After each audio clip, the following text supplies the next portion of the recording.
नमस्कार दोस्तों, एक बार आप सबका फिर से बहुत बहुत स्वागत है आप सभी के अपने YouTube चैनल डियर गुरुजी पर। तो जितने लोग यहाँ पर जुड़े हैं फटाफट कमेंट करके बताते हुए चलेंगे आप सभी को मेरी आवाज़ जो है क्लियर आ रही है कि नहीं आ रही है। And after that we will start the class. ठीक है, ये क्लास की टाइमिंग्स आपकी दी गई है तो आप लोग उसको नोट डाउन कर सकते हैं। साथ ही साथ दोस्तों टेलीग्राम पर जुड़ जाइए फॉर फ्री PDF, इंस्टाग्राम पर फॉलो कर लीजिए for any update. Directly message करना चाहते हैं तो आप लोग इंस्टाग्राम पर फॉलो कर सकते हैं। साथ ही साथ दोस्तों यहाँ पर आप सभी को पता है अनअकैडमी, यहाँ पर मैं डेली जो है अपनी क्लासेस लेकर के आता हूँ। डेली मैं आप सभी को जो इंपॉर्टेंट चीज़ें हैं यहाँ पर पढ़ाता रहता हूँ आपके एग्ज़ाम के लिए। B.Ed एग्ज़ाम हो गया, UPSI हो गया, इन सब की तैयारी जो मैं आपको करवा रहा हूँ। तो आप लोग वहाँ पे मुझे फॉलो कर लीजिए। नीचे आपको डिस्क्रिप्शन बॉक्स में मेरी प्रोफाइल का लिंक मिल जाएगा। साथ ही साथ दोस्तों मेरी क्लासेस को बिल्कुल फ्री में एक्सेस करने के लिए आप लोग इस इन्वाइट कोड का यूज कर सकते हैं, डियर गुरुजी।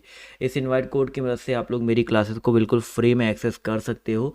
साथ ही साथ दोस्तों अगर आप लोग प्लस में जाना चाहते हो, प्लस में कोई भी कोर्स खरीदना चाहते हो, किसी भी बैच कोर्स को ज्वाइन करना चाहते हो, UP PCS, UP SSC, UP SI, इन सब के बैच कोर्सेज ऑलरेडी चल रहे हैं। तो इन सब में अगर आप लोग ज्वाइन करना चाहते हो, एनरोल करना चाहते हो, तो आप लोग हमारे इस कोड की मदद से वहाँ पर एनरोल कर सकते हैं। आप लोग को अच्छा खासा डिस्काउंट वहाँ पर देखने को मिल जाएगा। तो चलिए स्टार्ट करते हैं आज की इस क्लास को। आज मैं आप सबको यहाँ पर पहले तो संज्ञा और सर्वनाम के बारे में बताऊंगा। भाई संज्ञा और सर्वनाम होता क्या है, मैं आपको धीरे धीरे बीच बीच करके आपको बेसिक्स भी क्लियर कर दे रहा हूँ। MCQs तो करवा ही रहा हूँ, बीच बीच में मैं आपको इस तरह के वीडियो दे देता हूँ जहाँ पर आपको संज्ञा और सर्वनाम और जो भी बेसिक्स हिंदी है, जैसे इसके पहले मैंने आपको समास पूरा क्लियर करवाया था।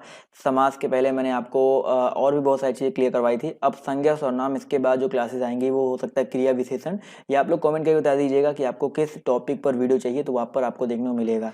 तो यहाँ पर अगर हम बात करते हैं भाई संज्ञा और सर्वनाम के बारे में, तो पहले संज्ञा जानेंगे। संज्ञा बेसिकली होता क्या है, तो आपने बचपन से ही पढ़ा है भाई संज्ञा क्या होता है। किसी व्यक्ति, वस्तु, स्थान, इनको भाई इनके नाम को जो बोध कराते हैं वो संज्ञा कहलाती है। तो वही परिभाषा यहाँ पर लिखा है कि किसी वस्तु, स्थान, प्राणी, अवस्था, गुण या भाव के नाम का बोध करवाने वाले जो शब्द हैं वो संज्ञा यानी कि नाउन कहलाते हैं। अब यहाँ पर ध्यान से देखिएगा, व्यक्ति में जैसे व्यक्ति का कोई भी नाम हो गया, श्री कृष्ण, शेर, चूहा, सांप, पुरुष, और इसके अलावा यहाँ पर स्त्री, बच्चा, तोता, ये व्यक्ति के अंतर्गत आ गया। यानी कि एक ह्यूमन जो होता है, बेसिकली ह्यूमन हो गया, कोई भी जानवर हो गया, वो व्यक्ति के अंतर्गत आएगा। अभी हम यहाँ पर इसका क्या बोलते हैं, भेद नहीं बता रहे हैं, सिर्फ बता रहे हैं कि यहाँ पर जो लिखा है ना वस्तु, स्थान, प्राणी, इसका मतलब क्या है।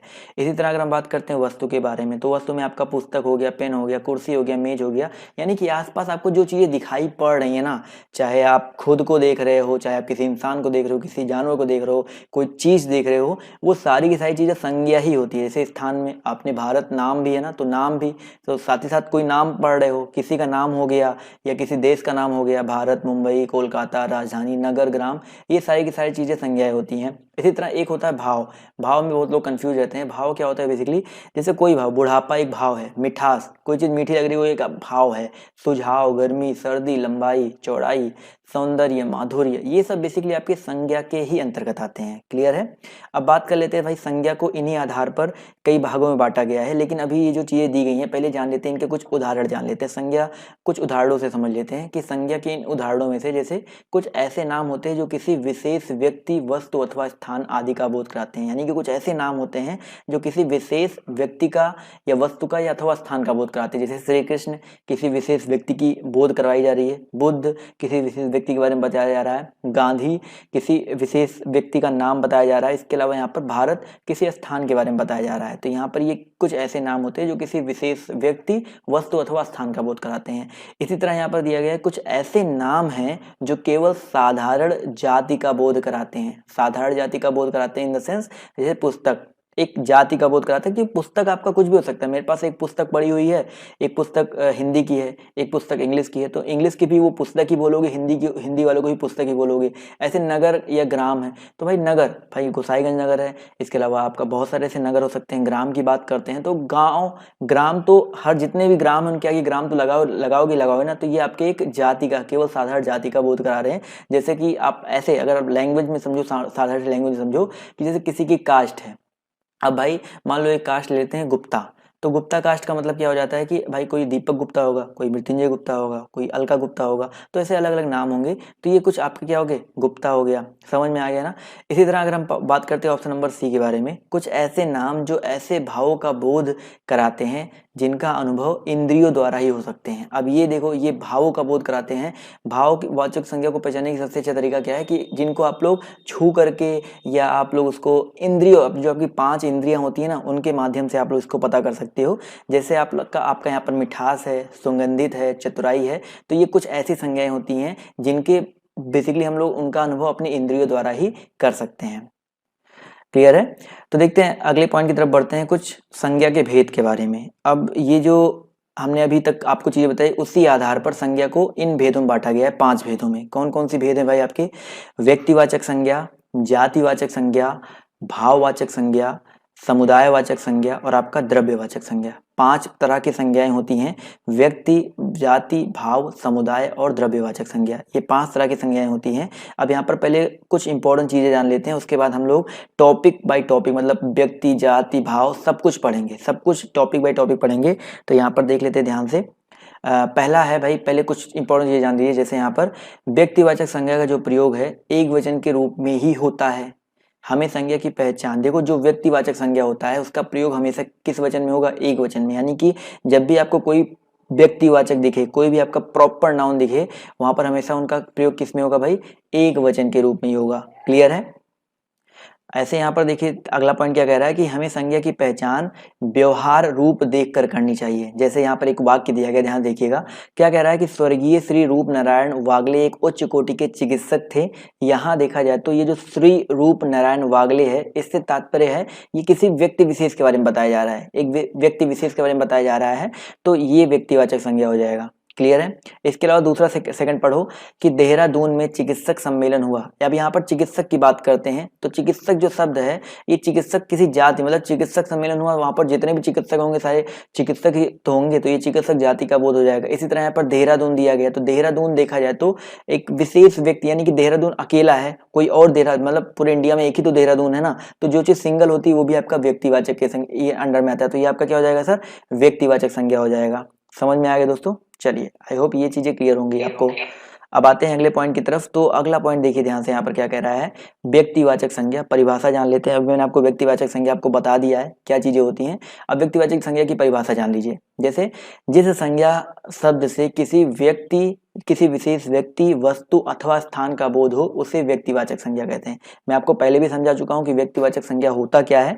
जो चीजें सिंगल होती है, जैसे श्री कृष्ण भगवान की बात करते हैं, तो ये किसी का नाम, किसी का भी नाम अगर आ गया, याद रखो किसी का नाम आ गया, वो हमेशा व्यक्तिवाचक संज्ञा के अंतर्गत आएगा। जैसे श्री कृष्ण, गौतम बुद्ध, सीता, ये आपके व्यक्तिवाचक संज्ञा हो गई। किसी पुस्तक का नाम आ गया, पुस्तक का नाम, किसी का नाम, किसी भी चीज का नाम हो, पुस्तक का नाम हो, किसी का भी नाम होगा, जैसे रामायण हो गया, महाभारत हो गया, तो ये हमेशा व्यक्तिवाचक संज्ञा के अंतर्गत आएगा। गीता हो गई, ये सारे आपके व्यक्तिवाचक संज्ञा के अंतर्गत आएंगे। या किसी स्थान का नाम, किसी भी चीज का जो नाम होता है, आप ऐसे समझ लो, वो आपके व्यक्तिवाचक संज्ञा होते हैं। क्लियर है? व्यक्तिवाचक संज्ञा में तो कोई डाउट नहीं है आपको। चलिए, आई होप क्लियर होगा। आते हैं अगले पॉइंट की तरफ। तो अगला पॉइंट ध्यान से देखिए, यहाँ पर क्या कह रहा है? जातिवाचक संज्ञा। अब जैसे व्यक्तिवाचक है वैसे आपका जातिवाचक थोड़ा सा इसमें डिफरेंस है। अब देखो व्यक्तिवाचक में क्या होता है? प्रॉपर होता है, किसी व्यक्ति के बारे में प्रॉपर बात कर रहे हैं, लेकिन हम बात करते हैं अगर जाति के बारे में, तो जाति का मतलब होता है, जैसे आपने जाति, वैसे भी अगर नॉर्मल लाइफ से आप जोड़ो तो जाति मतलब क्या होता है सर? आपका कास्ट होता है। जाति मतलब क्या होता है? कास्ट होता है। जैसे 4-5 लोग हैं, तो सबके अगर, जैसे 2 लोग हैं मान लीजिए, एक का नाम है राम, एक का नाम है श्याम। अब मान लीजिए राम शर्मा है और श्याम भी आपका क्या है? शर्मा है।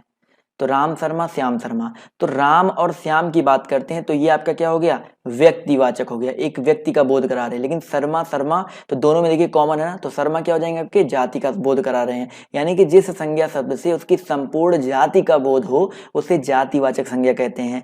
जैसे मनुष्य, नदी, गांव, भैंस। अब देखो मनुष्य मतलब मनुष्य मैं भी हूँ, मनुष्य जो आप वीडियो लोग देख रहे हैं वो भी मनुष्य हैं, तो मनुष्य तो सब हैं। लेकिन अगर हम अपने आप को बोल दें मेरा नाम आर्यन है, तो मैं एक जाति व्यक्तिवाचक हो गया। लेकिन मैं बता रहा हूँ कि मेरा नाम आर्यन जायसवाल है, तो जायसवाल बहुत सारे लोग हैं, तो जायसवाल जो हो जाएगा कास्ट हो जाएगा, यानी कि जातिवाचक संज्ञा हो जाएगा। इसी तरह नदी, अब नदी की बात करते हैं तो नदी आपका सिर्फ और सिर्फ नदी अगर बात करते हैं तो आपका जाति के अंदर आ जाएगा। लेकिन हमने बोल दिया गंगा नदी, अब देखो गंगा बोल दिया तो गंगा एक नाम हो गया नदी का। अब गंगा नदी तो एक ही है इंडिया में, तो आपकी क्या हो जाएगी? ये गंगा जो हो जाएगी व्यक्तिवाचक हो जाएगी। इसी तरह गांव, सिर्फ गांव बोल रहे हैं तो आपका जाति है, लेकिन किसी गांव का नाम दे दिया भाई, कोई भी गांव का नाम दे दिया, रामपुर दे दिया, कुछ भी दे दिया, तो रामपुर आपका व्यक्तिवाचक संज्ञा के अंतर्गत आ जाएगा। और भैंस, भैंस का अगर आपने नाम दे दिया तो भैंस, देखो कई सारी भैंसें हैं। इसी तरह गाय, घोड़ा, लड़का, पर्वत, नगर, ये सारे के सारे आपके जातिवाचक संज्ञा के अंतर्गत आते हैं। क्लियर है जातिवाचक संज्ञा? आई होप जातिवाचक संज्ञा, इससे ज्यादा कुछ नहीं होगा भाई, ये आई होप क्लियर हो गया होगा सभी को, समझ में आ गया ना। चलिए आते हैं अगले पॉइंट की तरफ। तो भाई अगला पॉइंट है भाववाचक संज्ञा। अब ये भाववाचक संज्ञा क्या होता है?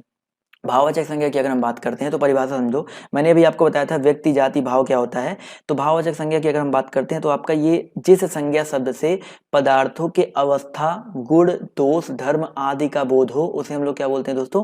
भाववाचक संज्ञा कहते हैं। यानी कि अब अगर भाववाचक संज्ञा समझना हो तो आप हमेशा याद रखो, अपनी इंद्रियों का, जो आपकी 5 इंद्रियां हैं उनका प्रयोग करके आप भाववाचक संज्ञा का पता लगा सकते हैं। जैसे बुढ़ापा, बुढ़ापा आप लोग देख करके बता सकते हो कि कौन सा व्यक्ति बूढ़ा है, कौन सा व्यक्ति जवान है, तो बुढ़ापा हो गया आपका भाववाचक संज्ञा। मिठास, मिठास का पता कैसे लगाओगे? आप चेक करके लगाओगे ना, तो आपका मिठास भाववाचक संज्ञा के अंदर आएगा। सौंदर्य आप लोग देख करके बताओगे ना, ये सुंदर है, कौन चीज सुंदर नहीं है, तो ये आपका भाववाचक संज्ञा के अंदर आ गया। माधुर्य, थकावट, तो ये सब चीजें आप लोग सिर्फ और सिर्फ महसूस कर सकते हैं, समझ में आ गया ना, देख सकते हैं, अपने इंद्रियों के द्वारा महसूस कर सकते हैं, तो ये आपकी भाववाचक संज्ञा के अंतर्गत आता है। तो बताइए सर, भाववाचक संज्ञा क्लियर है? भाववाचक संज्ञा पहचान जाओगे? अभी मैं आपको बहुत सारे ऐसे भाववाचक संज्ञा बता दूंगा अलग अलग, जो आपकी जाति से भाव बन जाते हैं, क्रिया से भाववाचक बन जाते हैं, कई बार आपके पेपर में आता है, तो वो सारी चीज मैं आपको बता दूंगा। अब देखिए भाववाचक संज्ञा के बाद देखिए बेसिक से आपके जो 3 संज्ञाएं होती हैं, ये आपकी 3 संज्ञा मैं आपको बताना चाहूंगा, ये इंपॉर्टेंट है। व्यक्ति, जाति, भाव ज्यादातर पेपर में आपके आते हैं, लेकिन समुदाय और द्रव्यवाचक भी कभी कभी पूछा जाता है। तो ये बेसिकली आपका अलग प्रकार का, जैसे यहाँ पर विशेष वक्तव्य दिया गया है कि कुछ विद्वान जो हैं वो अंग्रेजी व्याकरण के प्रभाव के कारण संज्ञा के 2 भेद और बतलाते हैं। यानी कि ये जो दोनों भेद हैं, ये पहले संज्ञा मतलब नहीं थे, लेकिन अंग्रेजी व्याकरण में यानी कि इंग्लिश ग्रामर में ये आपके आते हैं, तो यहाँ पर बता दिया गया है। एक आपका समुदायवाचक, जिसको समुदाय को इंग्लिश में बोल सकते हो आपका ग्रुप जो होता है, ग्रुप, यानी कि जब भी आप कोई चीज कोई संज्ञा का भाव ऐसे प्रकट हो कि ग्रुप में हो, जैसे यहाँ पर समुदायवाचक में क्या है, किसी संज्ञा शब्द के व्यक्ति, वस्तु और आदि के समूह का बोध हो। जैसे यहाँ पर सभा, अब सभा में एक लोग तो होंगे नहीं, सभा में कई सारे लोग होंगे, तो ये समुदाय हो गया ना, एक ग्रुप हो गया ना। अब कक्षा की बात करते हैं, क्लास में एक लड़का स्टूडेंट आएगा तो कक्षा बनेगा नहीं, कक्षा में ढेर सारे स्टूडेंट्स का समूह होता है। सेना एक व्यक्ति से होती नहीं, सेना में बहुत सारे लोग होते हैं। भीड़, पुस्तकालय, दल, तो ये दोस्तों आपके किसके अंडर में आते हैं सर? समुदायवाचक संज्ञा में आते हैं। समझ में आ गया दोस्तों, समुदायवाचक संज्ञा क्या है, क्लियर है? यस और नो? फटाफट आप लोग बोलते हुए चलेंगे, यस और नो। चलिए सबको क्लियर है, बढ़ते हैं अगले पॉइंट की तरफ। तो अगला पॉइंट देखिए यहाँ पर द्रव्यवाचक संज्ञा क्या है। अब बात कर लेते हैं दोस्तों अगर हम द्रव्यवाचक संज्ञा के बारे में, तो द्रव्य से ही आपका क्लियर हो रहा है कि द्रव्य का मतलब क्या होता है दोस्तों। आपका द्रव्य का मतलब होता है कोई पदार्थ हो गया, द्रव्य मतलब होता है ठोस, द्रव, गैस, कुछ भी हो सकता है, ठोस हो, द्रव हो, गैस हो, कुछ भी हो, तो जिन संज्ञा शब्दों में किसी धातु, द्रव्य आदि पदार्थों का बोध हो, उन्हें क्या बोलते हैं हम लोग? द्रव्यवाचक संज्ञा बोलते हैं। जैसे कि आपका घी हो गया, आपका तेल हो गया, तो घी हो गया, तेल हो गया, सोना हो गया, चांदी हो गया, पीतल हो गया, चावल हो गया, लोहा हो गया, गेहूं हो गया, तो ये आपके द्रव्य के अंतर्गत आते हैं। तो ये रहे दोस्तों संज्ञा के आपकी जो 5 भेद होते हैं। तो बताइए 5 भेद क्लियर है? 5 भेद क्लियर है, यस और नो? फटाफट सब लोग कमेंट करके बता दो। चलिए सबको क्लियर है। अब देखो इन 5 भेद के बाद आपका एक बहुत इंपॉर्टेंट चीज आता है, भाववाचक संज्ञा बनाना। भाववाचक संज्ञा बनाना। अब भाववाचक संज्ञा बनाते कैसे हैं? अब देखो ये जो भाववाचक संज्ञा है आपके जातिवाचक से बन जाते हैं, क्रिया से बन जाते हैं, विशेषण से बन जाते हैं। कई बार आपके पेपर में पूछा जाता है क्वेश्चन। तो जैसे यहाँ पर कुछ एग्जांपल मैंने लिए हैं कि भाववाचक संज्ञा बनाना। लिक्विड भी होता है सर, मैंने बताया ना लिक्विड, देखो तेल आपका लिक्विड है ना, लिक्विड मतलब द्रव होता है, मैंने बताया था ना द्रव होता है। अब देखो यहाँ पर क्या है, भाववाचक संज्ञा बनाना।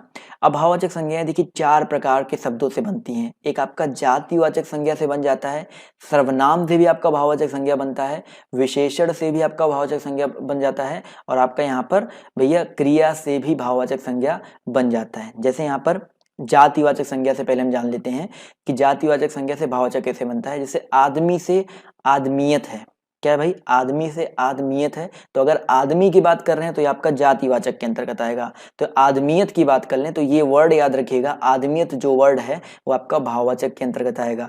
पशु की बात करते तो सिर्फ पशु आपका एक जातिवाचक संज्ञा है, लेकिन पशुता बोल दें तो आपका ये भाववाचक संज्ञा के अंतर्गत आ जाएगा। इसी तरह आपका बालक जो है, आपका बालक आपका जातिवाचक संज्ञा है, लेकिन बालकपन बोल दें तो आपका क्या हो जाएगा, भाववाचक संज्ञा हो जाएगा। इसी तरह आप लोग कमेंट करके बताइए सर, मित्र अगर आपका जातिवाचक संज्ञा है तो इसका भाववाचक क्या हो सकता है, मित्र का भाववाचक क्या हो सकता है, फटाफट बताइए सभी लोग। जितने लोग जुड़े हैं यहाँ पर कमेंट करते हैं तो मजा आएगा। मित्र हमने बोल दिया एक जातिवाचक संज्ञा है, तो इसका भाववाचक क्या हो जाएगा। जी हाँ, जवाब देखिए आना शुरू हो गया है। चलिए जवाब देखिए यहाँ पर आना शुरू हो गया है, बिल्कुल सही बात है, मित्रता। मित्र अगर आपका भाववाचक है तो इसका जातिवाचक क्या हो, सॉरी इसका जातिवाचक है तो इसका भाववाचक हो जाएगा मित्रता। इसी तरह प्रभु, प्रभु अगर आपका देखिए भाव जातिवाचक है तो प्रभु का क्या बोलते हैं आपका, सॉरी प्रभु का भाववाचक क्या हो जाएगा, प्रभुता हो जाएगा। तो ये सारी चीजें होती है भैया जातिवाचक से भाववाचक। क्लियर है, जातिवाचक से भाववाचक सभी को क्लियर है, यस और नो, फटाफट कमेंट करके बताते रहो। क्लियर है, मजा आ रहा है कि नहीं आ रहा है, आप कमेंट करोगे तो मजा आएगा मुझे भी। चलिए आते हैं अगले पॉइंट की तरफ। तो अगला पॉइंट देखिए यहाँ पर कुछ है सर्वनाम से भाववाचक संज्ञा। अब सर्वनाम से कैसे हैं, जैसे आपका अपना, अपना एक सर्वनाम है। अब सर्वनाम अभी आपको आगे आपको मैं बताऊंगा सर्वनाम होता क्या है। तो सर्वनाम आपका एक अपना है, तो सर्वनाम से आपका देखो अपनापन आ गया, अपनत्व आ गया। अपना से अपनापन, देखो ये आपका सर्वनाम है, ये आपका भाववाचक संज्ञाएं हैं। पराया तो परायापन हो गया, क्लियर है। सर्व तो आपका सर्वस्व हो गया। मम तो आपका ममत्व हो गया। यानी कि ये सारे के सारे आपके मम, सर्व, पराया, अपना, ये सर्वनाम है, ये भी याद रखिएगा, आपके सामने ये पॉइंट है। और ममत्व भाववाचक संज्ञा, सर्वस्व भाववाचक संज्ञा, परायापन भाववाचक संज्ञा, अपनापन भाववाचक संज्ञा। क्लियर है। इसी तरह यहाँ पर विशेषण से, विशेषण सबको पता है ना क्या होता है, आगे मैं सब कुछ पढ़ाऊंगा। विशेषण क्या होता है, विशेषण की अगर हम बात करते हैं तो जैसे मीठा है, तो मीठा से यहाँ पर मिठास, वैसे इंग्लिश थोड़ा सा वर्धनी यहाँ पर शुद्ध कर लीजिएगा, मिठास ऐसे नहीं होता है। तो मीठा आपका विशेषण है, इसका क्या हो जाएगा, मिठास हो जाएगा। मधुर आपका माधुरी हो जाएगा। मधुर आपका विशेषण है, वह बहुत मधुर बोलता है, तो विशेषता बता रहा है ना, लेकिन इसके भाववाचक संज्ञा बदलेंगे तो माधुर्य हो जाएगा। तो माधुर्य आपका एक भाववाचक संज्ञा के अंतर्गत आता है। निर्बल एक आपका विशेषण है, वो बहुत निर्बल है, लेकिन निर्बलता कर दिए तो ये आपका भाववाचक संज्ञा के अंतर्गत आ जाएगा। अच्छा, कुछ यहाँ पर मैं आपको आपसे पूछता हूँ कि एक विशेषण है हरा, हरा रंग वाला नहीं बता रहा हूं मैं, चलो ठीक है रंग वाला ही मान लो। तो हरा अगर आपका विशेषण है तो इसका क्या बोलते हैं, भाववाचक संज्ञा क्या हो सकता है, कोई कमेंट करके बताएगा। चलिए बहुत आसान सा है, कोशिश करोगे तो आप लोग सभी लोग यार जवाब देने की कोशिश करेंगे तभी तो मजा आएगा। हरा अगर आपका विशेषण है तो इसका भाववाचक क्या हो जाएगा, एग्जाम्पल दे दूं, चलो एग्जाम्पल नहीं दे सकता हूँ, मतलब आप लोग कमेंट करके बताओ। चलिए तो यहाँ पर देखिए याद रखिएगा हरियाली हो जाएगा। हरा का क्या हो जाएगा दोस्तों, आपका हरियाली हो जाएगा। क्लियर है। इसी तरह अगर मान लीजिए एक प्रवीण है, वो बहुत प्रवीण है, तो प्रवीण का तो आराम से बता सकते हो आप लोग, प्रवीण का तो बताइए सभी लोग। प्रवीण का क्या हो जाएगा, प्रवीण अगर आपका क्या बोलते हैं एक प्रवीण, हाँ वह बहुत प्रवीण है, एक आपका विशेषण है, तो इसका भाववाचक क्या हो जाएगा। चलिए तो इसका भाववाचक हो जाएगा दोस्तों प्रवीणता। क्या होगा दोस्तों, प्रवीणता, बिल्कुल सही जवाब देखिए आना शुरू हो गया है, तो प्रवीणता हो जाएगा। इसी तरह अगर हम बात करते हैं निपुण के बारे में, तो निपुण क्या हो जाएगा दोस्तों, निपुण, निपुण का भी जैसे प्रवीण का प्रवीणता हुआ है तो निपुण का क्या हो जाएगा, निपुणता हो जाएगा।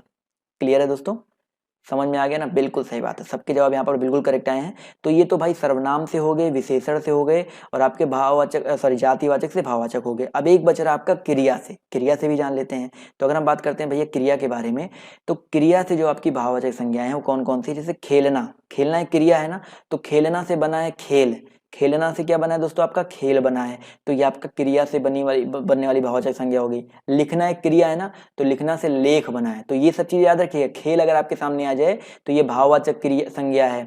लिखना क्रिया है, इससे भाववाचक संज्ञा आपका लेख बना हुआ है। लेना देना से क्या बना आपका सर, लेन देन बना हुआ है। इसी तरह पढ़ना से आपका क्या बना हुआ सर, आपका पढ़ाई बना हुआ है। इसी तरह कमाना से आपका दोस्तों क्या बना हुआ है, कमाई बना हुआ है। क्या हुआ बना है सर, आपका कमाई। और उड़ना से क्या बना दोस्तों, आपका उड़ान बना हुआ है। क्लियर हो गया। तो ये रहे संज्ञा। तो एक शॉर्ट मतलब 10-15 मिनट में आपका जो शॉर्ट रूप में आपका पूरा संज्ञा जो है क्लियर हो गया। तो बताइए सर संज्ञा में किसी को कोई डाउट है, किसी को संज्ञा में इसके अलावा आपके सिलेबस में अगर आप UP triple S UP PCS तक तैयारी कर रहे हो तो इसके आगे संज्ञा में कुछ भी नहीं पूछा जाएगा। मैं एमसीक्यूज करवा दूंगा इसके बाद, तो आपका वो सब सारी चीजें जो है आपकी क्लियर हो जाएंगी। बताइए सर संज्ञा क्लियर है सभी को, बताइए यस और नो। क्लियर है? चलिए सब लोग यार लाइक कर दीजिएगा वीडियो, अगर आपको पसंद आता है तो लाइक करके ही जाइएगा। समझ में आ गया दोस्तों? जी हाँ, बिल्कुल सही बात है। तो अभी हम जानेंगे सर्वनाम के बारे में। दोस्तों सर्वनाम क्या होता है? सर्वनाम संज्ञा के बाद संज्ञा मैंने आपको बता दिया, अब सर्वनाम के बारे में जान लेते हैं। तो सर्वनाम की एक परिभाषा दी है, वैसे समझ लो सर्वनाम क्या होता है। आप ऐसा समझ लो कि संज्ञा के स्थान पर ये प्रयुक्त होते हैं, संज्ञा के स्थान पर ये प्रयुक्त होते हैं। जैसे एक एग्जाम्पल समझो, मैं एक लाइन बोल रहा हूँ, एक लाइन समझिएगा ध्यान से कि राम एक अच्छा लड़का है। मैंने अभी संज्ञा का यूज किया, राम का यूज किया, लेकिन उसके बाद मैंने अगली लाइन जोड़ दी, राम एक अच्छा लड़का है, वह क्रिकेट खेलता है। यानी कि जो राम है अभी आपका एक संज्ञा के रूप में यूज हुआ, लेकिन सेकंड लाइन में हमने बोल दिया वह क्रिकेट खेलता है। तो आपका वह जो है किसके लिए यूज हुआ है? राम के लिए यूज हुआ है। तो वह जो है अगर राम के लिए यूज हुआ तो वह क्या हो जाएगा? आपका सर्वनाम हो जाएगा। तो सर्वनाम बेसिकली क्या होता है दोस्तों? इसके लिए यूज होता है संज्ञा के स्थान पर प्रयुक्त होता है। तो यहाँ पर परिभाषा भी लिखी गई है कि भैया संज्ञा के स्थान पर प्रयुक्त होने वाले शब्द को ही सर्वनाम कहते हैं। अब संज्ञा की पुनरुक्ति को, यानी कि संज्ञा बार बार रिपीट ना हो, पुनरुक्ति को दूर करने के लिए ही सर्वनाम का प्रयोग किया जाता है। जैसे यहाँ पर एग्जाम्पल दिया गया है, मैं, हम, तू, तुम, वह, यह, आप, कौन, कोई, जो आदि, ये सारी की सारी जो है आपकी सर्वनाम के अंतर्गत आते हैं। ये कुछ आपके सर्वनाम यहाँ पर दिए गए हैं। अब सर्वनाम के अलग अलग प्रकार है भैया, उनके बारे में भी जान लेते हैं। जैसे कि आपका सर्वनाम के भेद यहाँ पर दिया गया है। तो आपका ये होता है सर्वनाम पुरुषवाचक सर्वनाम, निश्चयवाचक सर्वनाम, अनिश्चयवाचक सर्वनाम, प्रश्नवाचक सर्वनाम, संबंधवाचक सर्वनाम और निजवाचक सर्वनाम। तो आपके टोटल 6 प्रकार के होते हैं। और सबसे ज्यादा जो आपका पूछा जाता है ये पूछा जाता है पुरुषवाचक के अंतर्गत जो भेद आए हैं, उत्तमवाचक सर्वनाम, आपका मध्यम पुरुष, उत्तम पुरुष, मध्यम पुरुष और आपका अन्य पुरुष। तो बहुत ही सिंपल सा है, बहुत ही आसान सा है। आपको मैं पहले ये 6 जो है पुरुष, निश्चय, अनिश्चय, प्रश्न और संबंध और निज एक छोटे से शॉर्ट में बता देता हूं। उसके बाद में आपको और भी डिटेल में आपको सब कुछ चीजें बता दूंगा। अब जैसे यहाँ पर पहले पुरुषवाचक सर्वनाम क्या है, जल्दी से देख लो भाई। अगर हम बात करते हैं पुरुषवाचक सर्वनाम के बारे में, तो जिस सर्वनाम का प्रयोग वक्ता या लेखा स्वयं अपने लिए अथवा श्रोता या पाठक के लिए अथवा किसी अन्य के लिए करता है तो वह पुरुषवाचक सर्वनाम कहलाता है। बताओ, परिभाषा तो इतना लंबा चौड़ा दे दिया, क्या है बेसिकली पुरुषवाचक का मतलब क्या होता है कि पुरुषवाचक जो होता है सिर्फ और सिर्फ अपने लिए यूज होता है। जैसे यहाँ पर अपने लिए या किसी सुनने वाले के लिए, कोई व्यक्ति सुन रहा आपकी बात को, उसके लिए यूज हुआ है, या आपको कोई तीसरा व्यक्ति है। यहाँ पर साफ साफ लिखा है कि लेखक स्वयं अपने लिए अथवा श्रोता या पाठक के लिए, तो यहाँ पर ये पुरुषवाचक होता है। जैसे आपका यहाँ पर 3 तरह के, उत्तम, मध्यम, अन्य। अब उत्तम, मध्यम, अन्य मैं आपको बिल्कुल आसानी से एक छोटा सा एग्जाम्पल देकर समझा देता हूँ, वहीं आपको भेद भी समझ में आ जाएगा कि उत्तम क्या होता है, मध्यम क्या होता है, अन्य क्या होता है। अब देखो उत्तम, 3 लोग मान लो बात, 2 लोग मान लो बात कर रहे हैं आपस में। यहाँ पर 2 बंदे मान लीजिए आपस में, ये 2 बंदे आपस में बात कर रहे हैं। अब ये मान लीजिए मैं हूं, ये मान लीजिए कोई दूसरे बंदे से मैं बात कर रहा हूं। तो जो मैं हूं, मैं अपने लिए मैं क्या क्या यूज कर सकता हूं, मैं यूज कर सकता हूं, हम यूज कर सकता हूं, हमने यूज कर सकता हूं, हमारा यूज कर सकता हूं, मतलब बहुवचन में अगर चला जाए हमारा यूज कर सकता हूं। तो ये आपका मैं हो गया। तो मैं हमेशा जो होता है उत्तम में आता है, यानी कि जहां पर बिल्कुल अपना हो, मेरा हो, मेरा, मैं, हम और ये सब चीजें होगी आपकी, मुझको हो गया, और इसके अलावा क्या हो सकता है, और ऐसे मेरा हो गया, मेरी हो गया, ये आपका उत्तम में आता है। और मैं किसी व्यक्ति से बात कर रहा हूं उसको क्या बोलूंगा, तुम बोलूंगा, बड़ा है तो आप बोलूंगा, तुम्हारा बोलूंगा, उसके पास कोई चीज है तो ये आपका तुम हो गया। यानी कि ये भैया फर्स्ट यानी कि उत्तम, और ये आपका सेकंड यानी कि मध्यम। तो जब 2 लोग वार्तालाप करते हैं तो एक उत्तम होता है, एक आपका मध्यम होता है। क्लियर है? लेकिन मान लो हम दोनों किसी तीसरे व्यक्ति, यहाँ पे एक तीसरा व्यक्ति खड़ा हुआ है, हम तीसरे व्यक्ति के बारे में बात करेंगे, अरे देखो वो लड़का जा रहा है, यानी कि हमने क्या यूज किया, देखो वो, तो वो के बारे में हमने यूज किया। तो जो ये वो है ये आपका किसके आ जाएगा भैया, अन्य के अंतर्गत आ जाएगा। इसको थर्ड, इंग्लिश में थर्ड पर्सन बोलते हैं, फर्स्ट पर्सन, सेकंड पर्सन और थर्ड पर्सन। तो इसके लिए हम लोग क्या यूज कर सकते हैं, वह, वो, और बहुत सारे लोग हैं तो वे। तो ये सारे आपके किसके अंतर्गत आते हैं, अन्य के अंतर्गत। यहाँ पर आप जो है आपका मध्यम के अंतर्गत आता है, इसको लिख लीजिएगा, आप जो है मध्यम के अंतर्गत आता है, यहाँ पर गलत है। तो वह, वे, इसके अलावा वो सब, यह, ही, सी, इट, दे, आप ऐसे इंग्लिश समझ लो, ही, सी, इट, दे, यह, वह, वे, ये सारे आपके अन्य के अंतर्गत आते हैं। तो ये तीनों चीजें क्लियर हैं, उत्तम, मध्यम, अन्य। बताइए कोई डाउट है उत्तम, मध्यम, अन्य में? अगर कोई डाउट हो तो कमेंट करके पूछो, अदरवाइज आगे बढ़ा जाए। तो पुरुषवाचक और पुरुषवाचक के जो भेद हैं वो समझ में आ गया ना, यस और नो? बताइए।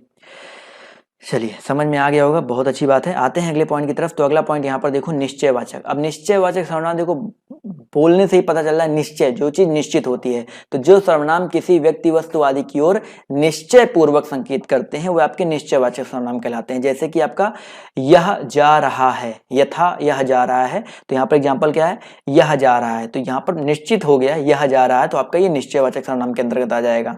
अनिश्चय की बात करते हैं तो भैया जैसे कोई चीज निश्चित ना हो, यहाँ पर जैसे कोई भी चीज जिस सर्वनाम शब्द के द्वारा किसी निश्चित व्यक्ति अथवा वस्तु का बोध ना हो वो आपका निश्चयवाचक अनिश्चयवाचक सर्वनाम कहलाता है। जैसे कोई आ रहा है, अब देखो कोई में फिक्स नहीं है, कोई आ रहा है, कौन आ रहा है हमको पता नहीं, कोई आ रहा तो आपका ये अनिश्चयवाचक सर्वनाम के अंतर्गत आ जाएगा। क्लियर है।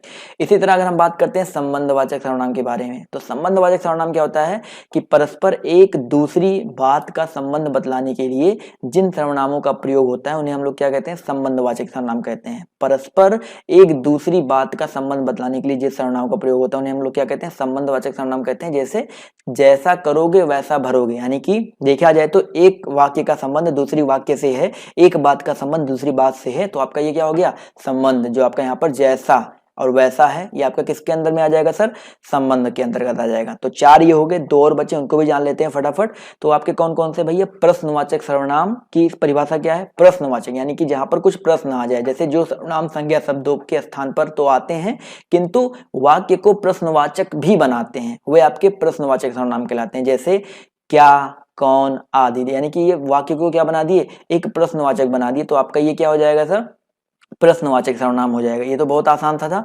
इसी तरह अगर हम बात करते हैं दोस्तों निजवाचक सर्वनाम के बारे में, तो जहां अपने लिए आप शब्द का, यानी निज का मतलब होता है अपने लिए, जब हम लोग आप शब्द का, देखो अपने लिए मैं शब्द का यूज कर रहा हूं तो आपका अंडर अदर में चला जाएगा, लेकिन जब हम अपने लिए आप शब्द का, अपना शब्द का, अपने आप शब्द का प्रयोग करते हैं तो वहां पर निजवाचक सर्वनाम आता है। जैसे तू अपना मन लगा, मैं अपना काम कर रहा हूं, मैं अपने कपड़े धुल रहा हूं, तो यहां पर हमेशा क्या हो जाएगा, ये जो अपना है, आप है, ये किसके अंदर में आ जाएगा सर, निजवाचक सर्वनाम के अंदर में आ जाएगा। तो निजवाचक सर्वनाम क्लियर है, एवरीथिंग इज फाइन और नॉट, सब कुछ 6 जो आपको परिभाषा बताया क्लियर हो गया ना, चलिए क्लियर हो गया ना।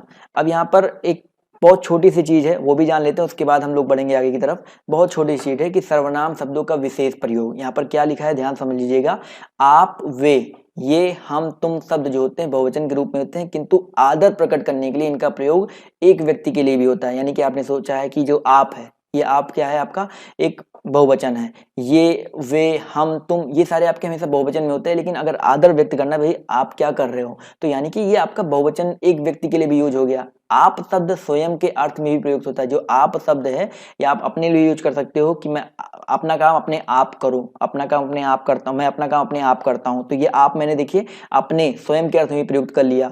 जैसे मैं यह कार्य आप ही कर लूंगा, एक एग्जाम्पल यहाँ पे भी दिया गया है, तो इस एग्जाम्पल भी आप समझ सकते हो। क्लियर है। इसी तरह एक और पॉइंट दिया गया कि सर्वनाम में संज्ञा की ही भांति लिंग वचन कारक होते हैं, पर इसमें संबोधन कारक नहीं होता है। यानी कि सर्वनाम में भी जो संज्ञा की भांति क्या होता है, लिंग वचन, लिंग क्या होता है, एक क्या बोलते हैं जैसे स्त्रीलिंग पुल्लिंग, वचन क्या होता है एक वचन दो वचन, कारक तो आपके होते हैं टोटल कर्ता ने कर्म को, ये सारे आपके कारक होते हैं, और पर इसमें संबोधन कारक नहीं होता। तो याद रखिएगा सर्वनाम में कौन सा कारक नहीं होता, ये बहुत इंपॉर्टेंट है। कौन सा कारक नहीं होता दोस्तों, आपका संबोधन कारक नहीं होता है। और कारकों की विभक्तियों के साथ सर्वनाम के रूप बदल जाते हैं, जैसा कि सर्वनाम रूप अनेक नामक तालिका में, एक तालिका आपको बाद में बता दूंगा, वो सर्वनाम रूप अनेक आपका जैसे मैं है तो मैं कर्ता में कैसे करोगे, मैंने कर दोगे, मैं का कर्ता रूप क्या हो जाएगा मैंने, क्योंकि कर्ता नहीं होता है। ऐसे हम तो हमने हो जाता है, ऐसे कर्म हो जाएगा मैं का मुझको हो जाएगा, तो ये आपका अलग चीज है, बट यहाँ पर ये चीज याद रखिएगा। तो बताइए सर, वो